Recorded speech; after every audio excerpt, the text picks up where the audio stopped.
आं मिथिनायाव बे खुस्राबारि बाजारा 1967 मायथाइयाव गायसनजादोंमोन। बे गायसनगिरिफोरा जादोंमोन खुस्राबारि गामिनिनो सुकल बर' रुंसारि, भगवान खेरखातारि, डुमरुगुरि कालपानिनि बिरेन चन्द्र राय आरो नलि मालाकार, गौरमहन मालाकार, ओजों फैयै मथंगा गामिनि भगवान मोसाहारि रुंसारि, कुन्द्र राम गावबुरा मोसाहारि, बिथांमोना रुंसारि जालांजोब्बाय। आरो सनफेरानि दङ गोबां, नकुल बसुमतारि, थिग बेबायदिनो आरो अर्जुन बसुमतारि, अहित दैमारि आरो नलपरा गामिनि उमेश स्वर्गियारि, उल्लु गामिनि मागोन स्वर्गियारि आरो जोंनि बे खुस्राबारियावनो खाथि थाफैयोमोन जेरै गहुर शेख, ओमफ्राय आसेद आली आरो खुस्राबारि गामिनिनो सौरा नगेद आली, बिथांमोननि माने नाजानायावनो बे खुस्राबारि बाजारा गायसनजादोंमोन। आरो बे बोसोरावनो जोंनि लोखि फुजायाबो आं मिथिनायाव होजादोंमोन। जों थारमाने उन्दैमोन आरो बे समाव। थिग बे दिननिफ्रायनो थाबथायाजासे दिनैसिम जोंनि बे खुस्राबारि लोखि फुजाया सोलिबोगासिनो दङ।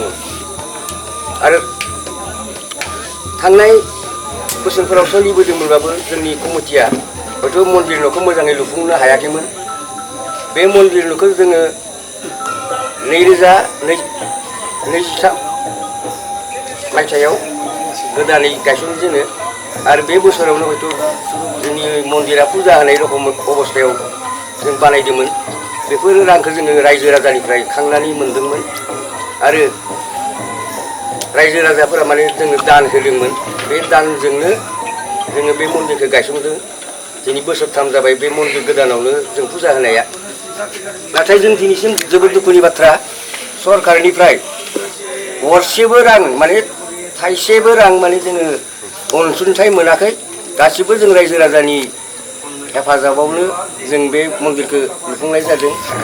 थिग बेखौ लानानैनो जोङो जोंनि रायजो राजाफोरा मोनसे खोथा सानखांदों, जिहेतु इमान बोसोर जाबाय, 58 बोसोर जाबाय, जितु सनालि मायथाइ फालिनायनि सम जाबाय, बेखायनो रायजोफोरा बाहाय थिरांथा लादों जे फैगौ बोसोराव जोङो बे लोखि फुजाखौ सनालि मायथाइ फालिगोन होननानै।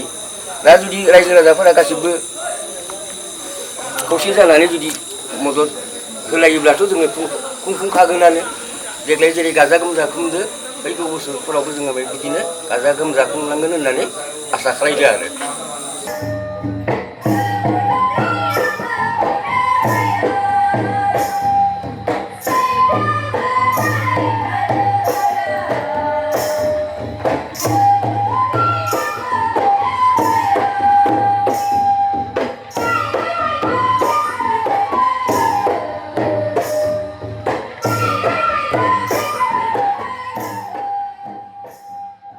गिबियावनो नोंथांमोननिसिम खुलुमनाय जासिहरग्रोबाय।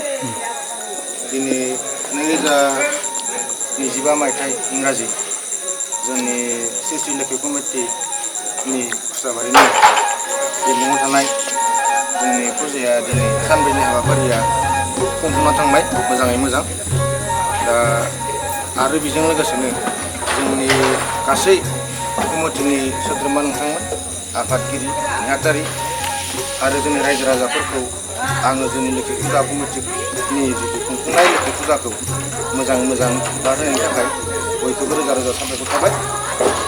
आरो दिनै नोंथांमोननि जोहैनो जोङो मोनसे मेसेज रायजो राजाफोरनि सिगाङाव फोरमायनो लुबैयो जे जाहाथे फैगौ समफोरावबो जोंनि जायगानि रायजो राजा नोंथांमोना, आइ आफामोना, बिदा फंबाय गासैबो जयैनो थानानै आरो जोंनि कमिटिनि जिमान मेम्बार सोद्रोमा जायो बिथांमोना जाहाथे उन समफोराव जोंखौ जोंनि बे लोखि फुजा कमिटिखौ मोजाङै मोजां खुंफुंलांनायाव जाहाथे जोंखौ मदद होयो जोंखौ हेल्प खालामो बिनि थाखाय बयबो रायजो राजा नोंथांमोनखौबो आं बे दिनैनि बे मिडियानि थ्रुयै बयखौबो आर'ज गाबै खावलायो आरो जाहाथे जोंनि बे फुजा खुंफुंनायाव नोंथां बयबो रायजो राजामोना दिनैनि बायदियैनो उन समफोरावबो मोजां थासारि मोजां आबहावाजों जाहाथे जोंनि बे हाबाफारिफोरखौ बारलाङो बेखिनिखौनो खावलायनानै दिनैनि आङो